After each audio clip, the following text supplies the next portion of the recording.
If the Father not going to get mad by me calling him Father 1 minute and Abba the next minute, only thing going to get mad if the name is translated either. But go ahead, verse 7. Wherefore thou art no more a servant, but a son. And if a son, then a heir of God through Christ. See, when you start doing what you're supposed to, this is what we on the road for. That's why the title is Be a Better Servant, Even a Son. But it's predicated on you giving some service. You got to learn what you need to do. Then he's letting you in the family. You got to be obedient to him so you can reach the goal of being a son. And that's what we're striving for. So he said, thou art no more a servant, but a son, and if a son, then the heir of God through Christ. Read verse 8. Howbeit then, when ye knew not God, ye did service unto them which by nature I know God. Oh, now wait a minute. Now we've been reading that you're supposed to serve God, right? Serve God. Fear him and serve him. Serve. Even Jesus said that you shall worship the Lord thy God, and him only shalt thou serve, right? So you got to serve the Lord only. But now it's a possibility we can serve somebody else. That's why Jesus made the statement of him only shalt thou serve. And these Galatians who was just getting on board, he told them, he said, howbeit then when ye knew not God, ye did service unto them which by nature I know God. See, so before you know God, you might call yourself serving God, but you serving somebody else. That shows you, brothers and sisters, you can't serve God any kind of way. Because perhaps what you call yourself doing is serving them that by nature I know God. That's what they did, right? They thought they knew God. They thought they was doing something right. See, all the stuff that man and gave us is traditions of men. You're not serving the God of this Bible. See, people act like you can do it any kind of way, right? They act like Paul is telling you can do it any kind of way. Is Paul making it okay for you to serve God any kind of way? Read that verse again, verse 8. Howbeit then, when ye knew not God, ye did service unto them which by nature I know God. See, you did service unto them which by nature I know God. And that's what killed me. People say all the time, when you mention doing something out the Bible, you can read it out the Bible, like we getting ready to celebrate the Passover and the Feast of Unleavened Bread pretty soon. We're going to celebrate that, and people look at that and they turn their nose up at it. Well, you ain't got to do that. But what make you so sure in what you doing? You can't even read it in the Bible. Now, at the same time, people are going to be gearing up for Good Friday, and the Romans got people celebrating Lent, and they're going to be gearing up for Good Friday and Easter. So now you got these different celebrations. All of it service, right? All of it you call yourself doing something for God, right? Because you believe in God. But which one is really serving the real God? I think the one you can read in the Bible. So if we had to put this in a category, I would say the people doing that's what's not in the Bible, howbeit then, when ye knew not God, ye did service unto them which by nature I know God. See, that Good Friday and Easter, that don't have nothing to do with the God of the Bible. He didn't give you that. So you are doing some service. But then again, that's what get me. They say, well, you ain't got to do nothing. You ain't got to do nothing. But then they turn around and doing something. So everybody doing something. You just don't want to do what the Bible say do. See, they doing something. They say, oh, you ain't got to do nothing. Well, why you going and buy some Easter eggs then? Why you buying the clothes and make sure? I mean, you don't go to church all year. Some people don't, they don't go all year.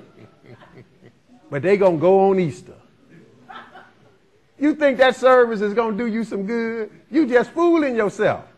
That service is not going to help you. See, but that's what a false God will have you do. He'll have you do something that don't make no sense. You might as well watch football on Easter. And don't go. Whatever on, baseball, ain't no need of going then. But that's what happened when he said, when you knew not God, ye did service unto them which by nature are no gods. You serving somebody, but it's not the real God. But once you, see, we all did some of that, but once we knew better, we left that alone. And then you have to make sure you don't go back to it, because you can go back to it. Go ahead, verse 9. But now, after that ye have known God, or rather are known of God, how turn ye again to the weak and beggarly elements whereunto you desire again to be in bondage. See, Paul is not making it like anything you do is okay. That's what people try to palm off as what Paul is saying. Well, you see, you trying to say you got to do this and do that. Look, the Bible's saying you got to serve God, period. And leave the other stuff alone. And Paul is in line with that. He said, you serve by nature them that are no gods, but now after you know God, it don't even stand the reason that you should go back and serve that same old stuff you used to mess with. He said, how turn you again to, see, that's what the Galatians was doing. That's why he was getting on them. They started turning back to some of their old works. Like people say, well, it don't matter, what days you observe. You can keep Christmas and Easter and all that. That won't matter. Paul is telling you shouldn't be observing something. He said, you turning back to the beggarly elements until you desire to be in bondage. Verse 10. Ye observe days and months and times See, and he years. said, y'all observing something, but it's not godly. Go ahead. I am afraid of you, lest I have bestowed upon you labor in vain. See, Paul said, I didn't showed you about God. I didn't labor in vain. I didn't showed you about God, and you turning back to that stuff. Just like we didn't have people come here. They come here, they find out about God's holy day. Jesus celebrated the holy days in the Bible, brothers and sisters. Jesus died even on the Passover. The Passover represent him. So he did that. So somebody might come in and say, yeah, I can read that stuff in the Bible, but then they family try to coerce them back into celebrating some falsehood, and sometimes people do that. They say, well, I want to spend time with my family. I'm just going to go over. Look. You'd be doing what Paul said. How you turning back to the weak and beggarly elements? See, you used to serve that falsehood that don't have nothing to do with the Lord. But when you learn better, then it's time for you to do better. Right. So that's why he said, look, you turning back to that stuff. I done been laboring in vain. Now go to Romans 6. Go to Romans 6. But we see still Paul is talking about serving. Whether you serve the God of the Bible, the true and living God, or you serve some other God, it's all service. It's all service. And we striving to be a better servant. Romans 6, and we're going to pick it up at verse 16. Romans 6 and 16. That's what it's all about, though. See, but again, people they got it twisted. They've been brainwashed to think what they doing is not service. I don't know how you figure that. Everybody is doing something. Like I had people tell me about it, Feast of Unleavened Bread. Well, see, you got to get all the leavening out. See, we get the leavening out of our house. Oh, like that's just too hard. That's just too hard. Ooh, it ain't nothing. We stop eating according to the Bible now. The Bible said don't eat no leavening. That's the regular bread, cookie, cakes, and all the stuff you normally eat. So now I don't even eat no hamburger for a week, for 7 days, unless I eat it without bread. Because he said only eat unleavened bread. But see, that's foreign to the average person because they never heard it, though it's in the Bible. That shows you they've been listening to somebody not reading the Bible. So that's foreign to them, and that's too hard for them. See, whatever God says, Satan always make it too hard for you to do. So I had people tell me, oh, unleavened bread, what's that? They turn their nose, unleavened bread. Like something stink or something. What's that?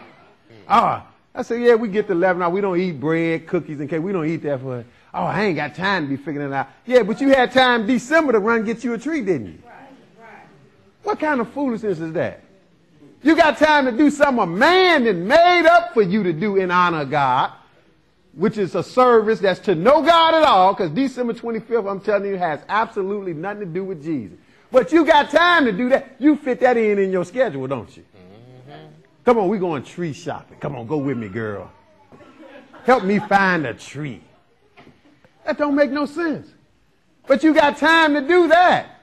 Pick a good tree. So you doing some service, but it's not to the God of the Bible. It's to them that know God. So everybody's serving some. You got to make sure you are serving the God of this Bible. Now, Romans 6 and 16. Paul's going to let you know that. Go ahead. Know ye not that to whom ye yield yourselves servants to obey? His servants ye are to whom ye obey. See what he said? Know ye not to whom ye yield yourselves servants to obey? Whoever you listening to, that's whose servants you are. You serving somebody. So if it's the God of Christmas, that's a false God. I'm just here to let you know. If you didn't know, I'm telling you, that is a false God. Matter of fact, Jeremiah 10 tell you don't follow the custom of the Christmas tree. Tell you don't do it. So now, he said, know ye not that to whom ye yield yourself servants to obey, his servants ye are, to whom you obey. Whoever you obey, that's whose servants you are. So now just like we here today, we obeying because we can read in the Bible the 7th day, right?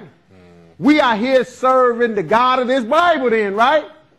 Some people going to be doing something tomorrow. They don't know they're going to be serving the Pope of Rome because really that's ultimately where the Sabbath day change come from. That's who serving you are. And ultimately that's Satan. Because Satan is the one that put it out there for man to call himself switching it. So again, don't act like you're not serving. You serving. It's just a matter of who you serving. Know ye not that to whom ye yourself serve to obey his service, ye are to whom you obey. Go ahead, finish 16.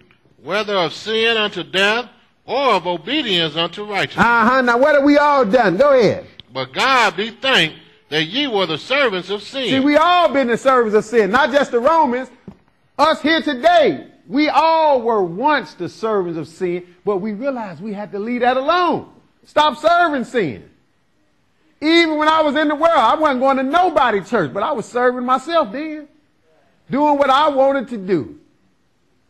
And ultimately, that was sin. He said, God be thanked that you were the servants of sin, but now what?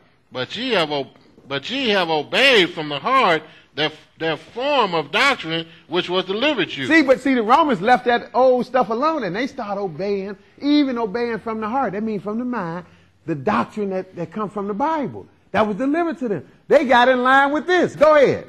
Being then made free from sin, ye became the servants of righteousness. See, and that's what we here to learn, to be servants of righteousness. But it's all about being servants, right? Let's go to Romans 12 now. Let's make sure, because again, that's the biggest thing you got to convince people of, that they even got to do something. Once they know they got to do something, then they need to know along what lines they got to do it, according to the word of God. What you can read out the Bible. That's why Jesus said, it is written, it is written. Because that's the only thing that matters. We all can come up with something on our own. But what's written is what counts. So don't let nobody tell you you ain't got to do nothing. Jesus did it all and you don't have to do nothing. They are lying to you. It's about serving God, being a servant. Service, 12:1. Romans 12 and verse 1. Go ahead.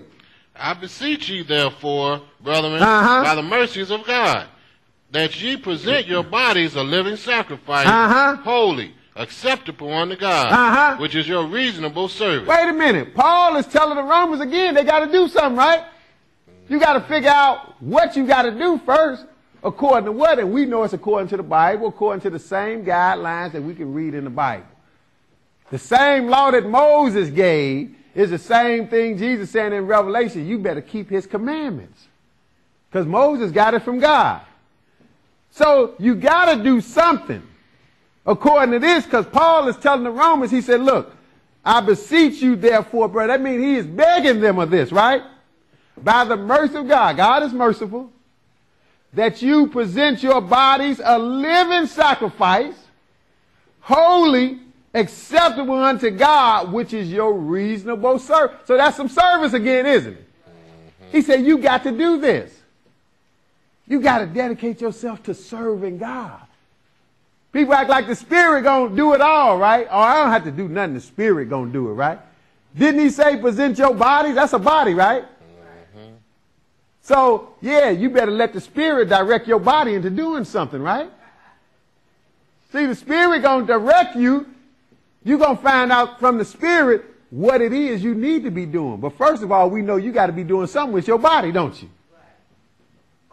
It's serving God. That's why he said, present your bodies a living sacrifice, holy, acceptable unto God, which is your reason. He said, this is your reasonable service. You owe this.